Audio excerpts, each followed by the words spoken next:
Kia ora tātou, welcome back to the Wargaming Den. This week's game of Kings of War sees my Varangur taking on Gordon's Ogres once more. The mission we're going to be playing is Dominate, and we've increased our points to 2,300, so more toys on the board. Going into this one, I've played Gordon's Ogres 7 times, and I've managed to have 6 losses, so definitely going into this one the underdog, but let's see how the Varangur, buoyed by their recent successes, fare against the mighty Ogres.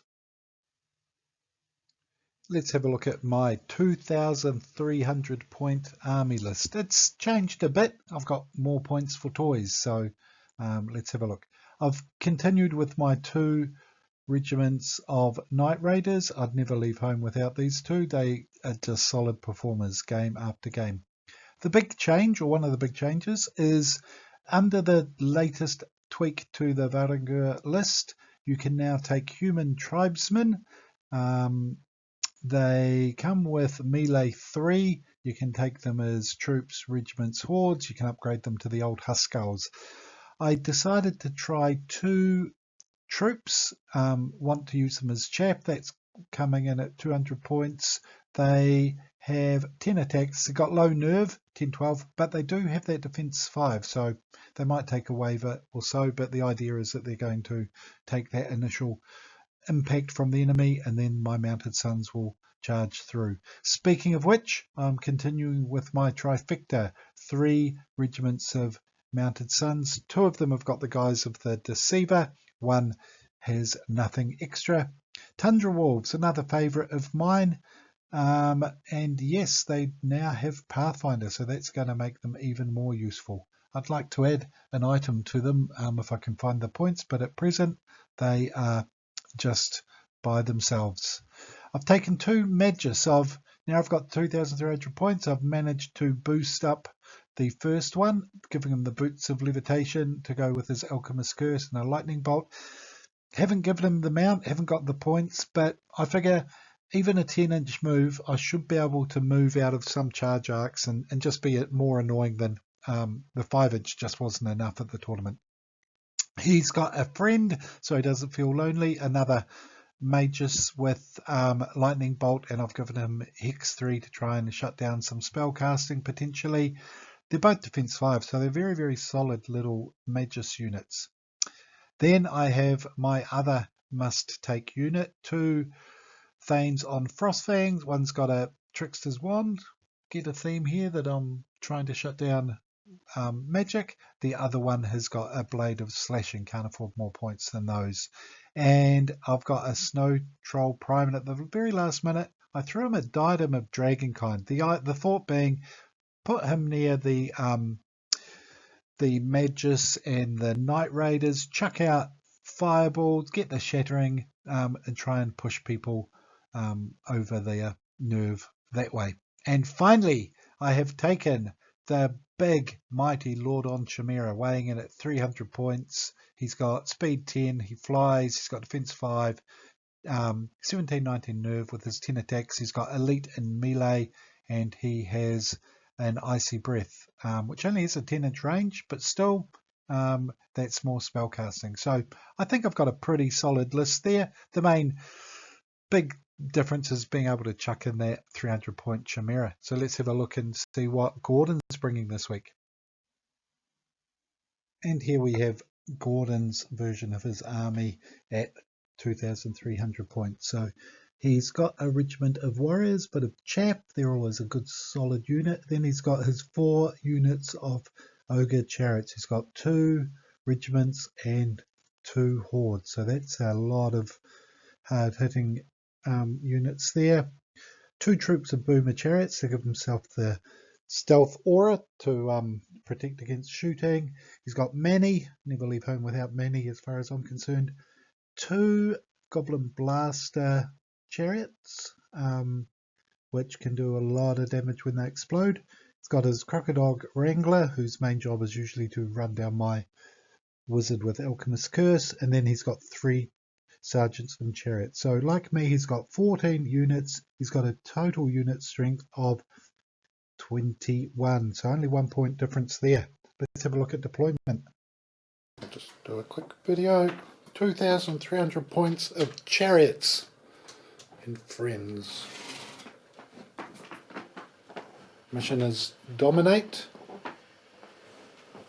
and then the other side, Varangur. Okay, about to roll to see who gets turn 1.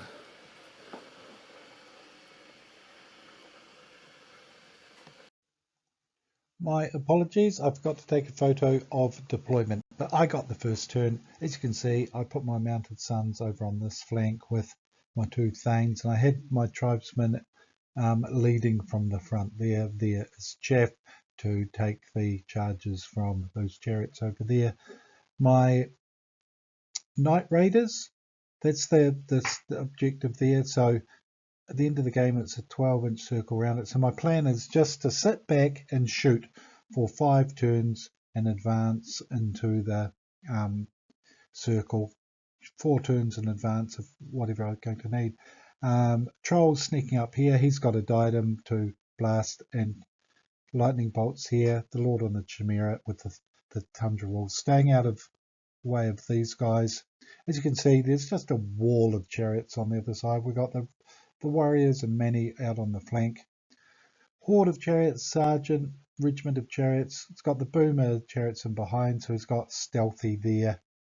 He's got a similar organization over here with chariot regiments and boomer chariots in behind and the horde, and then he's got his very dangerous but slow moving blasters, and my thoughts is to try and either avoid them or shoot the buggers off if I can. Now this is actually at the end of my first turn. As you'll see here, the chariot horde is wavered. I think I got a couple of lightning bolt hits, then I rolled the first of about 4 double sixes on the night. My dice have been okay to average the last few games, but tonight's game they decided to spike when it came to wavering rolls and stuff. So that was really, really lucky. 1 in 36 chance or whatever the odds are, and I wavered them on turn 1, so they're already not going to be able to move on Gordon's turn. So I was very, very happy with that. The rest of my army is just advancing. I've got my mounted sons lined up for counter punching against the chariots. Be interesting to see how things go in here. But yeah, that's the end of my turn 1. And just a shot down that wall of chariots. It is friggin' awesome. That's the only way to describe it. Very, very intimidating. Gordon said afterwards that this isn't his preferred 2,300 point list. He would actually like to get another regiment of chariots in there, but he just can't face painting any more chariots at present, and quite frankly I don't blame him. But even as it is, it's a very, very cool looking, very well themed list. End of turn 1. The only destruction to this woods that the ogres have pillaged. The only shooting of any note was I managed to wave with a double 6 the chariot horde, I think they are. Gordon's sneaking around with his blasters. So on to turn 2, and it's been a bit brutal. He wavered me here, flank attack from those guys. Some shooting and stuff. I got very lucky, 11 wounds on my Chimera by that big horde there, and survived that. Got lucky. My Troll Lord guy survived the Crocodile, and I took 3 wounds there. So on to turn 3. What can I do here? Right, let's just slow that down a wee bit and see what's going on turn 3. So they were wavered, killed the chariots over here, repositioned myself, did a few wounds over here on the sergeant as well, and so that's me. I think I killed a unit in here as well and deployed him to try and protect the flank. Yeah, I actually, because he had wavered the tribesmen, and that meant that the regiment of ogre warriors was well and truly in trouble. I just hit them in the flank here. Tried to put my Thane to protect my flank a wee bit, but Manny was always going to be able to charge straight through this gap here on Gordon's turn. And again, pretty brutal turn. So yep, Manny came in here, took out my mounted sons. The chariots came in here as well. He used his boomer chariots to attack my Thane over here as well. Took out the Chimera with his regiment here. I'm out of his charge flank there though. And what's going on? Oh, and the chariots charged, the sergeant charged down here and wavered the tundra wolves as well. And the other blaster is just lurking in there. Okay, turn 4 was absolutely crazy. I did 3 wounds there and double 6 them to waver them. Gordon came in the flank and almost killed my Sons of Korgan in return. I also managed to get 6 wounds with my little chaff unit and wavered those guys. Manny wavered me over here in return after I put some hits on the chariots and they've just moved to block over there. I got another waver over here on those chariots. And finally I got another waver on that captain there. My snow troll was here till he got hit 18 wounds from the blaster, and he was on 26 and blew up. So yeah, brutal turn 4 for both of us. And a bit of an overview of my turn. So Held got lucky here. He was held up and charged in with the Night Raiders and wavered the chariots there. I wavered this guy with shooting as well, lightning bolts and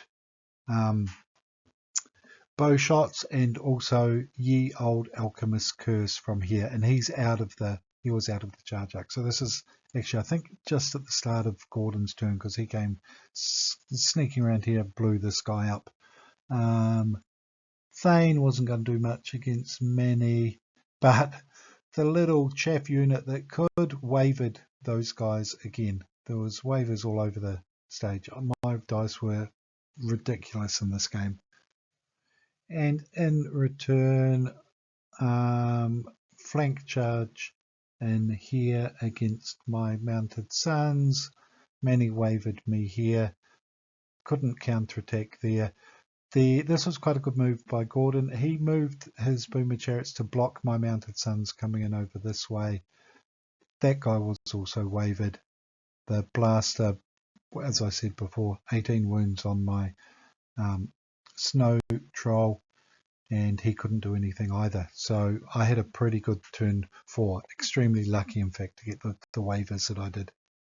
Another brutal turn on turn 5. And I can't remember everything that's called. I got a sergeant over there. I lost my other Sons of Korgan over there. And I lost my Thane. But I did waver those guys again. So I've got to stop him getting into the circle on turn 6. So turn 5. I killed the chariots, and then I advanced 6 inches forward to try and block Manny. And as Gordon pointed out afterwards, that was a mistake, because what that meant was that these chariots had enough of an angle to just hit my chariots, which meant they were now going to get themselves back towards contesting range. And I did that. I don't know, I was trying to block Manny, but yeah, Gordon was right. It was a bit of a silly move. If I'd stayed where I was, there was no way these guys were going to get too much closer to the objective. So he came in and destroyed my mounted sons, if I remember. These units here, though, have come racing round. I've killed the sergeant. So he's just out of range on turn 5, but that's 3 unit strength, 2 and 2. So I've got 7 unit strength over here. If I'd had those guys alive, they're not going to be alive for much longer, it would have given me 10 unit strength. So I well and truly had the game at that point if he had stayed back. And so here we have end of turn 6, I think, or maybe even turn 7. All my shooting was at Manny and I destroyed him. These guys came in the flank of the chariots and actually on turn 7 killed them, which meant that for the first time ever I had totally destroyed one of Gordon's armies. So it was a good game. Very unexpected result. Didn't think it was going to go that way, but a couple of turns, as I said, my dice rolling when it came to wavering units was just out of this world. Not much you can do when the dice roll as ridiculously as they did for me tonight. But two good balanced armies. I really enjoyed the 2,300 points. It just gave you a few more points to cover weaknesses or to have slightly more cover. As you saw, I took a couple of units which had Hex to try and shut down spellcasting. There's no spellcasting in this list, but I try and build a list to be kind of an all-rounder list against different opponents, even though I'm playing Gordon most of the time. But I never know whether he's going to bring his Ogres or Night Stalkers or something else anyway. But I just want to practice with my generic lists, and I found at 2,300 points, I just had more opportunities to cover. Those two tribesmen troops, I was humming and hurrying whether to go for a troop or a regiment, but the way that troop played, he's just kind of cemented himself into the starting lineup, I think. He just well and truly punched above his weight, taking out a chariot regiment that hadn't been wounded in a couple of turns, and then also at the end he got the chariot horde as well, though it had taken a few wounds earlier, so that one wasn't such a biggie, but performed really well.